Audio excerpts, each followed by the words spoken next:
हमारा विधायकों का जीत का एवरेज मार्जिन 28,000 है। 28,000 वोट से हम सब जीते हैं, एवरेज निकाल देता हूं। और 3 से 77, 77 से 203 की 207 की जो यात्रा हुई है वो अभूतपूर्व है। 23 प्रशासनिक जिलों में से 9 जिले ऐसे हैं जहां दीदी का खाता भी नहीं खुला है। सुपड़ा साफ हो गया। मैंने ऐसा प्रचंड जनादेश देखा नहीं है। सरकार परफॉर्म करती है तब तो मिलता है, मगर जहां ऑपोजिशन में है, विरोधी दल के नेता को बोलने का कोई मौका नहीं दिया जाता है, जनता की भावनाओं को उजागर करने का मौका नहीं दिया जाता है, वहां पर 9 जिलों में शून्य सत्ताधारी दल का एक केवल और केवल ईश्वर और बंगाल की जनता की कृपा है। जब चलता था तब चुनाव आयोग पर ढेर सारे सवाल उठाए गए, न केवल टीएमसी, इनके सभी साथियों के द्वारा उठाए गए। मैं आज उन्हीं लोगों को बड़ी विनम्रता से पूछना चाहता हूं कि बंगाल में 93% मतदान हुआ है, जो आजादी के बाद सबसे ज्यादा है। और एक भी कंप्लेंट टीएमसी की ओर से छापा मारने की नहीं है, बूथ कैप्चरिंग की नहीं है, एक भी नहीं है। 93% मतदान हुआ है। और जहां सैकड़ों लाशें गिरती थी चुनाव के वक्त, वो राज्य के अंदर एक भी मृत्यु के बगैर दोनों चरण समाप्त हुए हैं। मैं आज चुनाव आयोग के तहत काम करने वाले सभी सुरक्षा बलों को, बंगाल सरकार के सभी कर्मचारियों को और बंगाल पुलिस को भी हृदयपूर्वक अभिनंदन देना चाहता हूं कि आपने जो काम किया है इससे विश्व भर में लोकतंत्र का मैसेज गया है।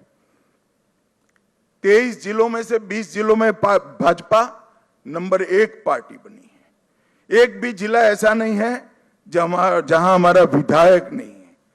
पूर्व मेदिनीपुर 16 की 16 भाजपा, झारग्राम सभी सीटें भाजपा, पुरुलिया सभी सीटें भाजपा, बांकुड़ा सभी सीटें भाजपा, दार्जिलिंग, कलिम्पोंग, जलपाईगुड़ी, अलीपुरद्वार सभी सीटें भारतीय जनता पार्टी जीती। और आप लोग तो जीते हो, मेरे लिए बहुत आनंद का विषय है, मगर भवानीपुर की जनता का भी मैं बहुत बहुत धन्यवाद करना चाहता हूं। शुभेंदुदा ने गत चुनाव में दीदी को नंदीग्राम में हराया था। मैंने दीदी का एक इंटरव्यू देखा था, वो कहती थी मैं इनके गढ़ में लड़ने के लिए चली गई।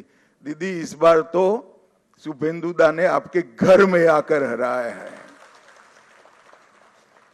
मैं भवानीपुर की जनता का भी बहुत बहुत हृदयपूर्वक धन्यवाद करना चाहता हूं। मित्रों, इस जीत का महत्व भारतीय जनता पार्टी के लिए पार्टी के विस्तार तक सीमित नहीं है।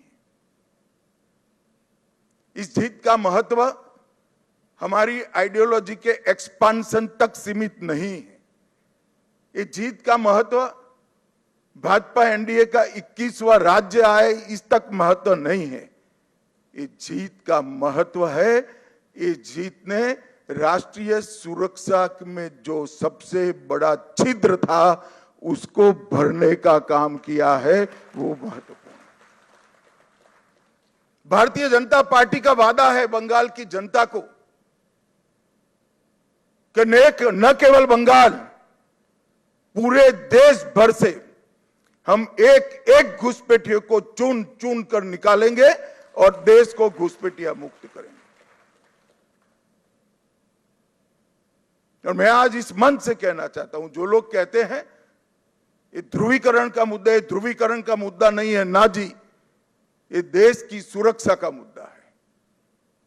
आपका देखने का चश्मा पीला है, इसलिए आपको सब कुछ पीला दिखता है। ये देश की सुरक्षा का मुद्दा है। मित्रों, जब भारतीय जनता पार्टी प्रचंड विजय होती है तो पानीहाटी की प्रत्याशी श्रीमती रत्ना देवनाथ, वो हमारी प्रत्याशी बनकर बंगाल भर में माताओं बहनों पर जो अत्याचार हुआ है, वो अत्याचार का प्रतीक बनकर सभी माताओं बहनों को एक प्रकार से ढाढ़स बना। हिगलगंज की प्रत्याशी बहन रेखा पात्रा संदेश खाली के अत्याचार के सामने सत्याग्रह की प्रतीक, और औसग्राम की प्रत्याशी कलिता माझी, वो बंगाल के, कलिता जी के लिए ताली बजाओ जरा, बंगाल के दारुण से दारुण गरीबी में जी रही सभी बहनों के लिए एक आशा का बिंदु है कि हमारा भी प्रतिनिधि विधानसभा में बैठ जाते हैं। बंकिम बाबू के परिवार से भी बहन सुमित्रा चट्टोपाध्याय जी भी आज हमारे साथ जुड़ी हैं। और मित्रों, सबसे बड़ा बात यह है, सुमित्रा चट्टोपाध्याय जी खड़े हैं यहां पर, सबसे बड़ा बात यह है कि वंदे मातरम जो सांस्कृतिक राष्ट्रवाद की बंकिम बाबू ने की हुई उद्घोषणा थी, इसके 150वें साल में ही हमें ईश्वर ने बंकिम बाबू की भूमि पर सरकार बनाने का मौका दिया है। ये बहुत बड़ी बात है मित्रों। और ये शांतिपूर्ण चुनाव आने वाले दिनों में बंगाल के लिए शुभांकर साबित होने वाला है। मैं आज इस मंच से सभी दलों को भी अपील करना चाहता हूं, आइए हम सब साथ में मिलें। लोकतंत्र ये मत की अभिव्यक्ति का उत्सव है, इसमें हिंसा कहां से हो सकती है?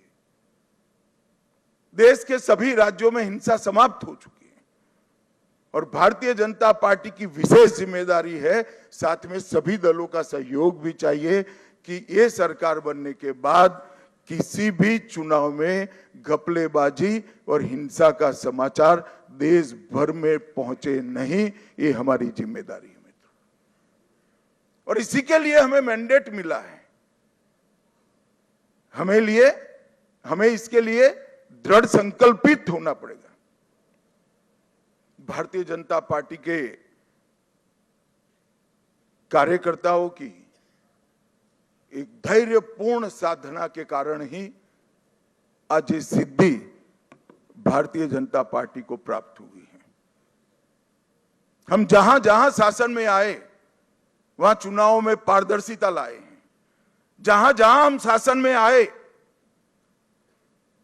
वहां पर हिंसा मुक्त चुनाव हमने कर दिखाए हैं।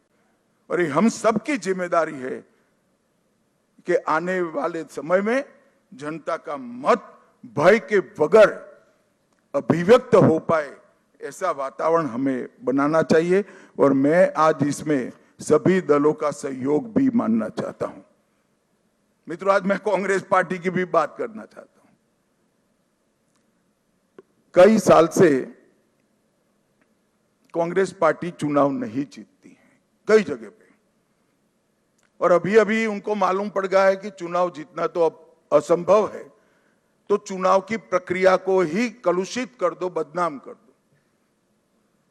इसलिए कांग्रेस के प्रमुख नेता, विपक्ष के नेता राहुल गांधी जी ने अपनी हार को छिपाने के लिए कभी ईवीएम, कभी वोट चोरी, कभी मतदाता सूची, कभी एसआईआर, ये सब कीचड़ उछाड़ने का प्रयास कर रहा है। मगर मैं आज कांग्रेस पार्टी को कहने आया हूं कि हम तो 14 से आए हैं, हम तो 2014 से शासन में आए हैं।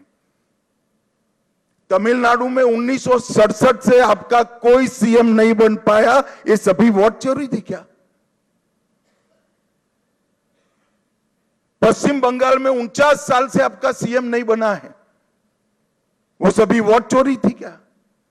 सिक्किम में 82 साल से आपका 42 साल से आपका सीएम नहीं बना है, बिहार में 36 साल से नहीं बना है, गुजरात में 30 साल से नहीं बना है, ओडिशा में 26 साल से नहीं बना है, नागालैंड में 23 साल से नहीं बना है, महाराष्ट्र में 12 साल से नहीं बना है। अगर ये सभी वोट चोरी है तो वोट चोरी करने वाले तो आपके साथ बैठे हैं भाई, आज सारे इंडिया अलायंस के सदस्य बने हैं। मैं तो मानता हूं कि कांग्रेस पार्टी ने अपनी हार के लिए आत्मचिंतन करने की जरूरत है। देश की जनता राहुल गांधी को नेता बनने के बाद सैन हर जगह कांग्रेस के खिलाफ मैंडेट दे रही है और राहुल जी के नेतृत्व में ही इंडिया अलायंस फिर से टूटने की शुरुआत भी हो गई। जो लोग राजनीति में आत्मचिंतन नहीं करते हैं और फौरी बहाने ढूंढते हैं, वो कभी विजय के लिए यश प्राप्त नहीं करते हैं। भाइयों बहनों, आज का विजय पूरे पूर्वी भारत के लिए बहुत महत्वपूर्ण। 2014 में प्रधानमंत्री जी ने कहा था कि पश्चिम और पूर्व दोनों का विकास एक समान होना चाहिए, और आज अंग बंग कलिंग और असम, एक प्रकार से पूरी बंगाल प्रेसिडेंसी आज भारतीय जनता पार्टी के ध्वज के नीचे आ गई। और जिन लोगों ने पूर्वी भारत को विकास से महरूम रखा, उनको सत्ता से बेदखल करने का काम पूरे पूर्वी भारत ने किया है। मैं बंगाल की बात करूं तो बंगाल में ममता जी के 15 साल में एडमिनिस्ट्रेशन का पूरा राजनीतिकरण हो गया। सारे एडमिनिस्ट्रेशन के प्रमुख अंग उपांग राजनीतिकरण हो गए उनका, और राजनीति का अपराधीकरण कर दिया। तो एक प्रकार से पूरे बंगाल में सुशासन आए ऐसी व्यवस्था ही नहीं। मैं फिर से दोहराना चाहता हूं, ममता जी के शासन में एडमिनिस्ट्रेशन का राजनीतिकरण हुआ और राजनीति का अपराधीकरण हुआ। अपराधी ही राजनेता बन गए, तो विकास की कोई गुंजाइश ही नहीं बनी। मैं आज भारतीय जनता पार्टी की ओर से बंगाल की जनता को विश्वास दिलाना चाहता हूं, भाजपा के शासन में न एडमिनिस्ट्रेशन का राजनीतिकरण होगा, न राजनीति का अपराधीकरण होगा। ये हमारा बंगाल की जनता को वादा है। गुंडागर्दी, हिंसा, सिंडिकेट, भ्रष्टाचार, कट मनी, ये जो त्रास था बंगाल की जनता पर, हमारे नए मुख्यमंत्री के चार्ज लेते ही कुछ ही महीनों में ये सारा समाप्त हो जाएगा और बंगाल के किलोमीटरों दूर, सैकड़ों किलोमीटर दूर तक होगा। आधुनिक खेती बंगाल तक पहुंची ही नहीं है, इंडस्ट्रीज बंगाल से भाग गई है, इंफ्रास्ट्रक्चर डेवलप करने का विजन ही नहीं है, और महिला सुरक्षा और नागरिक सुरक्षा पाताल तक नीचे पहुंच गई है। ये सारे मुद्दे भारतीय जनता पार्टी ने अपने संकल्प पत्र के अंदर लिए हैं, और मुझे विश्वास है कि भाजपा सरकार मोदी जी के नेतृत्व में ये डबल इंजन की सरकार बनकर दिन दूनी रात चौगुनी बंगाल को प्रगति की दिशा में ले जाएगी। घुसपैठिया मुक्त बंगाल, सुरक्षित महिला और सुरक्षित जनता, ये हमारा वादा है। और मित्रों, आज मैं इतना ही कहना चाहता हूं कि हमने बंगाल के आर्ष द्रष्टाओं ने जो सोनार बांग्ला का संकल्प और स्वप्न देखा है, हम सबकी जिम्मेदारी है कि हम सोनार बांग्ला को जमीन पर उतारने के लिए अपना सबसे अच्छा परफॉर्मेंस बंगाल की जनता को दे। भारत सरकार बंगाल के विकास के लिए ढेर सारे प्रयास करती रही। मोदी जी लोकप्रिय हो जाएंगे ये डर से दीदी ने होने नहीं दिया। आज बहुत समय के बाद एक दिन आया है कि नीचे भी कमल है, ऊपर भी कमल है। अब विकास को कोई नहीं रोक सकता। और फिर से एक दिन गोपाल कृष्ण गोखले का जो वाक्य है वो सच साबित होगा। बंगाल आज जो सोचता है भारत कल सोचता है। ऐसा बंगाल का निर्माण करने का जिम्मेदारी हम सबके सिर पर देश की जनता ने रखी है। मैं एक विशेष उल्लेख करना चाहता हूं। कला, साहित्य और संस्कृति पूरे भारत की पहचान बंगाल। हमारा पूरा प्रयास है साहित्य, संस्कृति और शिक्षा इस सभी क्षेत्रों में बंगाल देश का नेतृत्व करे। हमने एक बहुत छोटा सा वादा किया है कि जैसे पुणे में फिल्म इंस्टीट्यूट है, ऐसे हम यहाँ पर तख्ते के लिए मतलब थिएटर के लिए एक ट्रेनिंग इंस्टीट्यूट बनाएंगे जो दुनिया भर के थिएटर को ताकत देगा। मित्रों, ये हमारा एक छोटा सा जेस्चर हमारी सरकार की दिशा बताने के लिए, इसके परिचय के लिए बहुत महत्वपूर्ण है।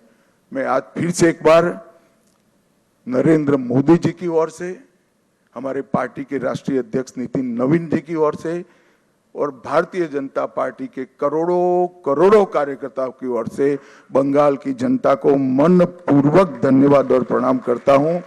और शुभेंदु भाई को बहुत बहुत शुभकामनाएं देता हूं कि आप सफल होइए और बंगाल के जनता के पूरी आकांक्षाओं को, आशाओं की पूर्ति का आप माध्यम बनिए। शुभेंदु को मैं लंबे समय से जानता हूं, संघर्षशील व्यक्ति है शुभेंदु जी। एडमिनिस्ट्रेशन को भी देखा है और टीएमसी के दूषणों को भी देखा है। यहां पर सुशासन देने में हमारी टीम के साथ शुभेंदु जी सफल होंगे, इसका मुझे पूरा विश्वास है। और उन्होंने जो संघर्ष किया है वो संघर्ष आज परिणाम लाया है। हमारे 321 से ज्यादा कार्यकर्ताओं ने जो बलिदान दिया है आज उसका परिणाम मिला है।